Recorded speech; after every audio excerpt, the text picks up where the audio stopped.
Hi, this is Johnny on the account support team here at Skiddle, and today I'm going to show you how to use the event series tools to get recurring events set up on the promotion center. Now these tools are very handy if you are looking to run the same event on multiple days. You can use the calendar to input certain dates and keep all the details the same across all the events, essentially being able to upload multiple events at once. So first of all, you're going to go into add new event, and you're going to basically go through the steps as per normal, as though you're setting up an event for as per usual. So we're going to call this Skiddle Wednesdays. I'm just going to put a placeholder description in. Of course, you would put in a much better description than that. Carry on as per normal. I'm just going to pop this at a test venue for the purposes of this. Now this is where the event flow changes. So at this point we can decide whether we're just going to do this as normal, a single event, or use the event series. So of course we're going to use this, and this is where we get the calendar. So from here you can basically input which days you want your events to run on. So for example, if we're going for tomorrow, Wednesday the 12th being our first in the series, you can click on there and get this little pop-up, which is where you can then enter your times. So let's say this is going to start at 6 PM. We're going to have a last entry of 8 PM, and we're going to close at 11. Now the good thing about this is once you've entered that once, when you click on the next one, it pre-fills those times for you. So it's then just nice and easy. You can just click and add in further ones.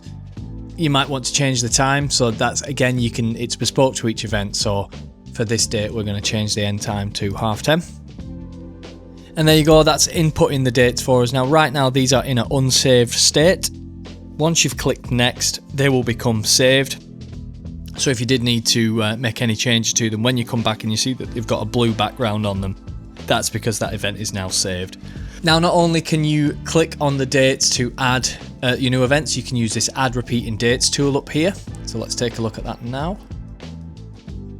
Now on here you have a few different tools and options for getting your events inputted. So let's say, for example, we're going to start tomorrow, and we're going to have these run once per week, every Wednesday.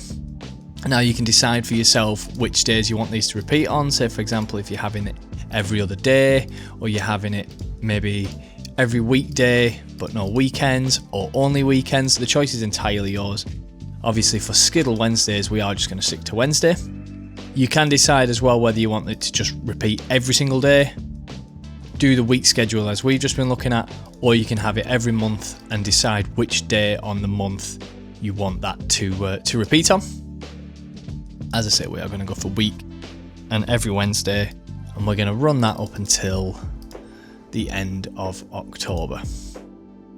Now these red ones down here, don't worry about them. That's simply because we'd already inputted them on the calendar, so it's essentially just telling us it's not going to create repeat events for those, it's just going to skip those dates.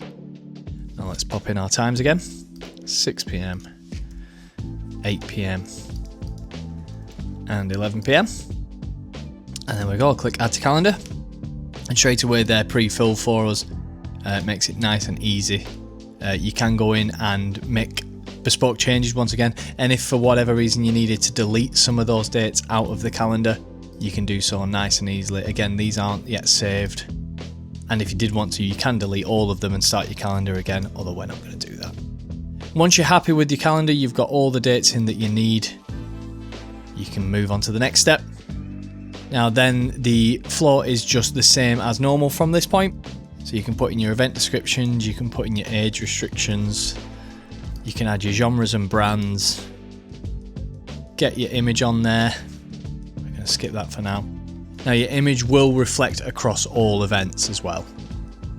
Tickets, again, this is reflective across all your events, so we're just going to put a £10 ticket on this with an allocation of 100, call that general admission. We're happy for that to go on sale straight away. As this box says here, any changes that you make to these will reflect across all of the events. So right now we've got 100 general admission tickets on every single date.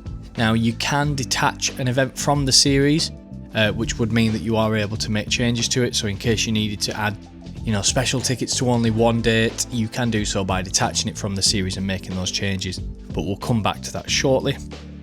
Continue to the last step, event visibility. We're going to keep this in private just because it's for test purposes. then you have this option down here, which is group event series.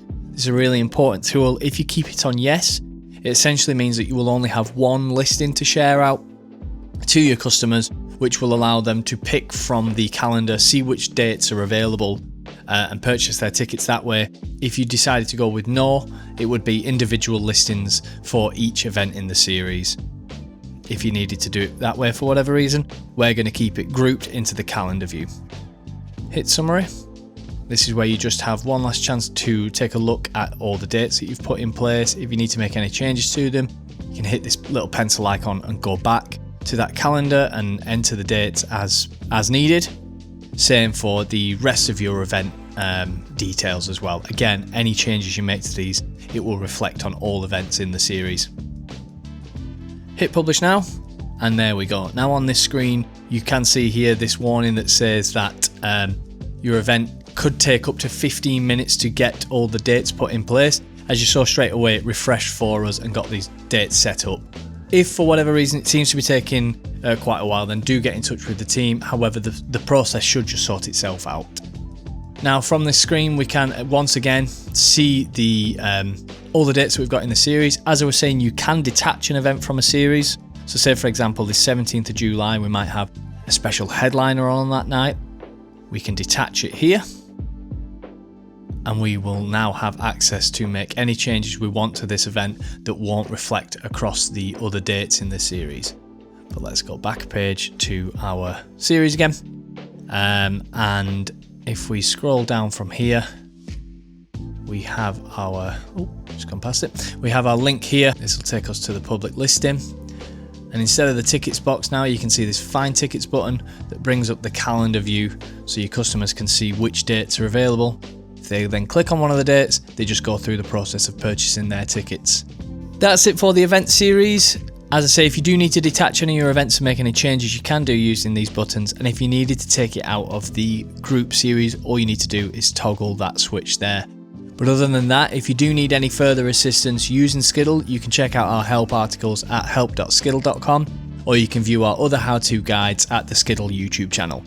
Thanks for watching.